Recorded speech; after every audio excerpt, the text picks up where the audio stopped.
What am I missing? Part 1. Just before COVID-19 was a thing, this was the thing, the big thing. Meanwhile, the politicians were there busily arguing, take a look at this, and hiss, because voter perils are lurking lazily under polling fingers. So here's to you, a little thing called What Am I Missing? A poem of the times. This is part 1 of 2, and it goes like this. Hey, why are you all looking at me like that? Am I missing something here? Am I missing something? Anyways, the convergence of the mighty minds and the elitist of the elite of mankind were arguing it out. This side was there, making a mocking fool out of that side's clout. One was at a loss as to why the other's boss had gotten it all so very wrong in class, arguing yet more about the letter and the law and about the real meaning and spirit of the long-drawn draft that they drew on the draw. As you already know, the law is the law. No one is above it. Nah, not him, not her. But you also know that I'm really, really rich and can afford to buy her a whipping switch, said that same one at the top of the glitch. We'll see. Yet they argued on about this and that, about what the framers of those very laws Samer must have thought when they were writing it down and would have etched it in class. From hundreds of thousands of years ago, they are long dead though. But what were they thinking when those same laws were being framed and fenced in? Asked some of them over here on this siding. All the while though, those of high profile were there defending on one side or amending on the other to try and send some other someones somewhere through the turnstiles on the border. Especially those someones who were known to have lied, stolen and cheated among many other awful vices that were well known and documented that she did. Or was it he, him? Well, same thing. Increasing foul play along the way. From the very first day of stepping in, their first right feet so it would have seemed, or even the wrong one to eat, seasoned with beans. Or wasn't it the head instead? Could have been that, no? Yes, Ned. Yes, but still lying on the bed was the one who was known to have bragged around somewhere in town, talking about such deeds long done, or even those that could yet be done in times to come, without anyone stopping his gun.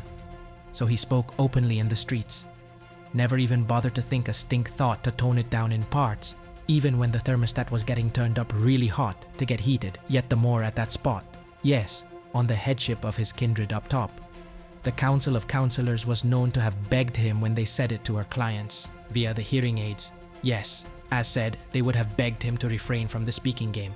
Said it to him just before praying them off to bed again. You're unwell, they said, and you can't help yourself. So, go on up to sleep on the topmost bunk bed and don't forget to cover your feet with the spread. This they pleaded and begged, but eloquent was the one who stood on a stand in front of a frenzied, admiring clan. Yes, man. The cheering fans were there, prodding him along as he lied straight, long ties. Sorry, I meant to say face. Lied straight-faced, to no one's distaste. Oh, what a disgrace. But just in case they should stick a microphone camera in your face tomorrow, say nothing more than this to her. We did nothing wrong. Yet they argued on about this and that. Them and their highly placed able-bodied men up top, we did the same thing as you and yours would have done.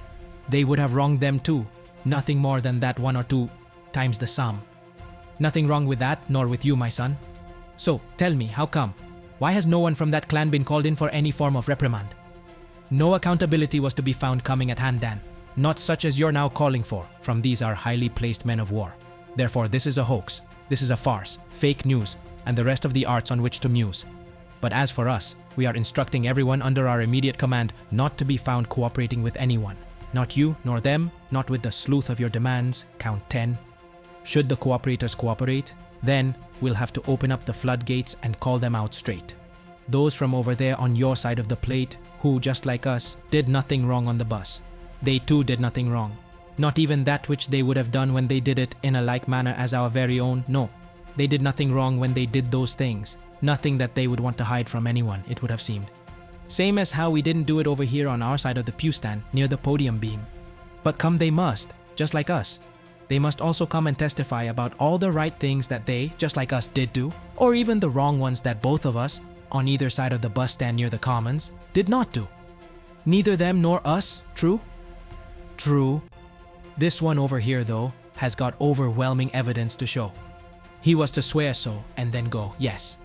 Gone running off to the picture show, saying that he was going to use it all to prove that. What he'd said that that one had abused and did is true. She is culpable, like you, and you ought to have her removed. Although I would really appreciate it if you were to show me some more of those facts and things, yes? Yes, those fat facts that you've got lots of over there under locks and hiding. but that one would not. Because these facts, he said, are all that we've got here, my bread, and it's all that we'll ever need to put ourselves in the clear. These facts are here to prove that we are aware of your hiccups and the pact you'd signed from way back. And of course, we did nothing wrong. That's it for part 1. Now you may like, share, and comment. We would certainly appreciate it if you would subscribe and follow us somewhere too. Be sure to watch part 2. Thank you.